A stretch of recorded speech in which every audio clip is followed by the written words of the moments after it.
سرباز وطن این جوان فرزندی ما و شما است. جوانی که تمام شرایطی خوبی خانه‌اش را ترک میکند و در مرز در سردی ها و گرمی ها بیخوابی میکشد.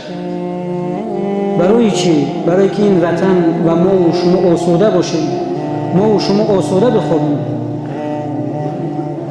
هر سربازی که در مرز میستد، برای حمایت وطن میستد، برای حمایت مسلمانان میستد، او در عبادت است.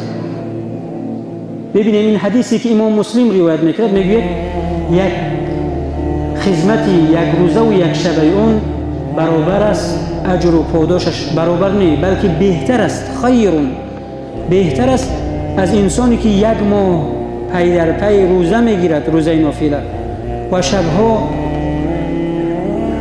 شب زنده‌داری میکند و خدا را ذکر میکند. این سرباز نزد پروردگار بهتر است عمل و جایگاهش. و این مات جرى علیه عمله الذي كان یعمله. وقتی سرباز در ادای عملش، در ادای وظیفهش اگر بمیرد، هر روز به همین سرباز، به همین فرزند چقدر اجر و پاداش داده میشه، در قبر هم به او اجر و پاداش داده میشه. هر روز چقدر اجر و پاداش میگیری به مانندی چی است برادران عزیزم؟ صدقه جاریه در نامه های اعمالش نوشته میشه. و اجری علیه رزقه، به او روزی داده میشه.